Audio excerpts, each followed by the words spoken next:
Avec Philippe Sella, directeur rugby du SUA en top 14. Oui, ça y est, maintenant on peut en parler. Puisqu'on nous en a beaucoup parlé pendant la saison, l'an dernier aussi.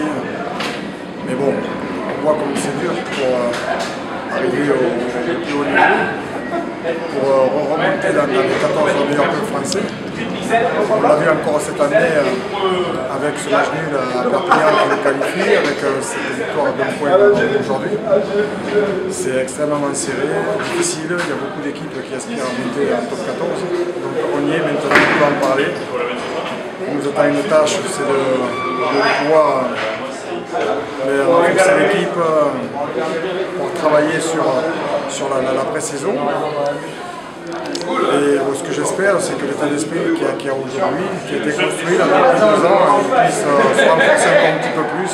Parce qu'on aura besoin de tout, on sait qu'on soit un petit chez les grands, mais qu'on soit fidèle à notre jeu, à notre volonté, à notre état d'esprit, qu'on soit famille, qu'on soit entre copains, qu'on soit très professionnel aussi, dans tout ce qui est préparation, précis, qualitatif, et engagé pour le club.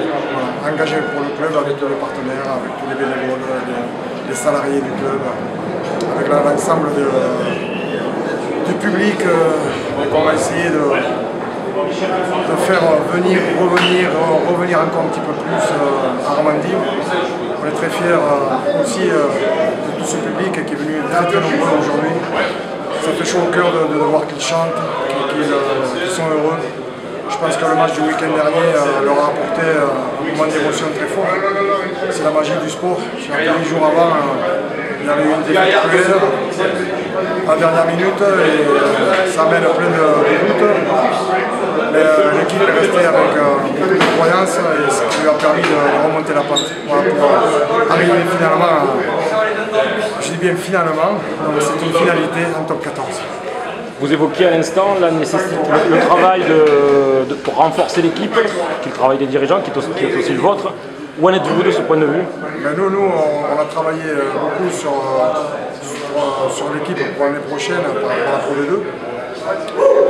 Et puis ensuite, il y a des échanges avec des joueurs, il y a des échanges avec des agents. Voilà, aujourd'hui, on va vraiment enclencher le recrutement de quelques postes pour renforcer parce que c'est un championnat extrêmement dur où il y a un peu de casse aussi et donc il faut qu'on arrive à faire tourner un effectif et pour ça voilà, on a un mois là pour aller chercher, il faut chercher vraiment parce qu'il y a des ressources à Agen, il y a des ressources plus importantes dans d'autres clubs. Des ressources supplémentaires qu'on aura, on fera en sorte de trouver le meilleur compromis possible pour avoir des joueurs et une équipe compétitive pour se maintenir. Parce qu'il faut avoir une ambition de pouvoir garder un pied ou 2 pieds en top 14 l'année prochaine. Mais quand on voit le championnat comme il s'est passé cette année aussi avec une équipe comme le Bayonne qui descend avec 52 points, il va falloir être solidaire, costaud, et il va falloir s'aimer dans un milieu professionnel où la ressource humaine, l'humain en général, est très très important. Justement, vous évoquiez l'état d'esprit du groupe.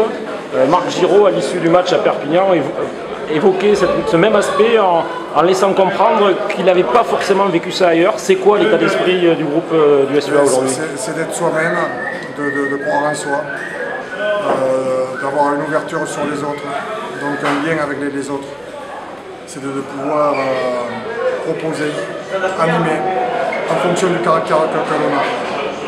D'être simple, c'est être soi-même, être vrai. Quoi. Et aujourd'hui, il y a des joueurs plus timides, des joueurs qui font plus oiseaux. On a besoin de toutes les différences. Et que toutes ces différences-là puissent vivre en synergie. Ça, c'est ce qui s'est passé, même dans les moments difficiles.